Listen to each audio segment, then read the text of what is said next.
What's up, y'all? TYT Sports on this Friday. Got a great panel for you as well on YouTube TV. Denise Jones, Brett Erlich, Jayar Jackson, and I am Rick Strom. So Kyrie Irving and Jimmy Butler, they played together for Team USA, and now it appears that they want to team up as well.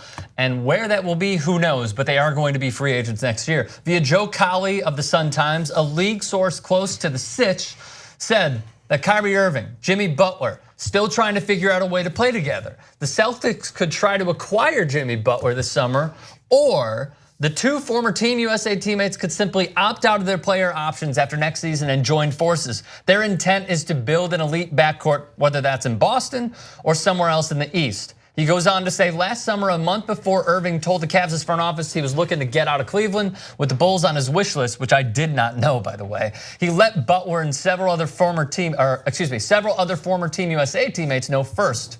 And then, of course, the trade did not occur. And Jalen Rose, which is on the next graphic, is basically saying, look, you got to the Eastern Conference Finals.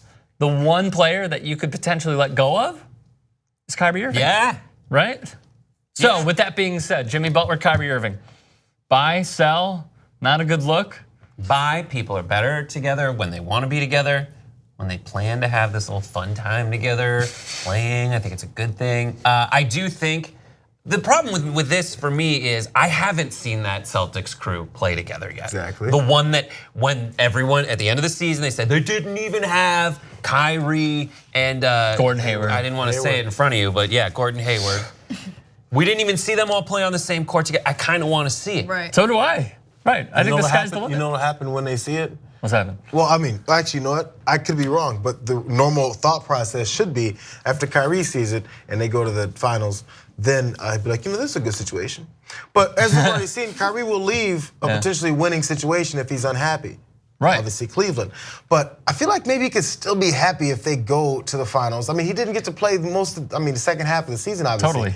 So if you go to the finals and you're a well-oiled machine, why do you want to start over potentially and have more struggles to get to where you already are? Well, here's the thing, Denise, can't we agree that Kyrie Irving is like a huge wild card? He is. No, he's absolutely a huge wild card. But at the same time, it really all just determines on how happy the player is. And we don't necessarily know what's happening inside. Maybe for whatever the reason, Boston isn't what Kyrie expected it to be. And even though we haven't got to see the Celtics play as a team the way that everyone expected they were gonna be great playing together, we didn't get to see them because of injuries.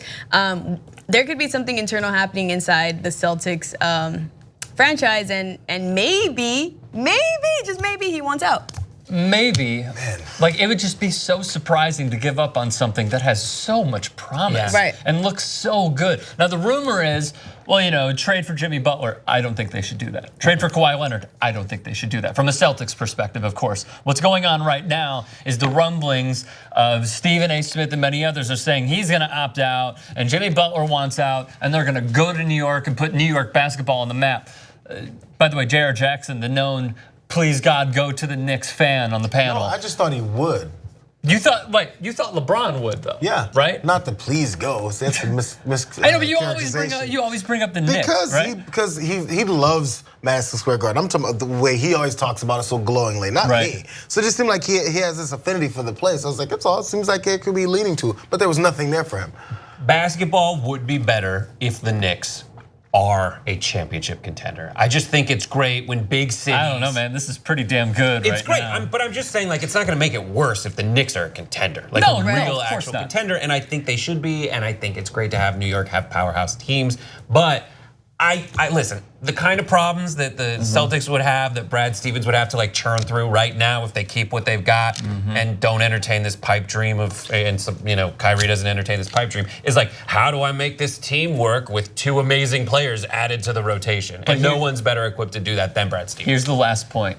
If they do get Kyrie Irving, if they do get Jimmy Butler, they're by default like the third best team in the East. Because then you have a threesome with also the zinger, Kristaps Porzingis. That's a win-win situation, but still it's not good enough to even get further in the playoffs. That's what I was about to say.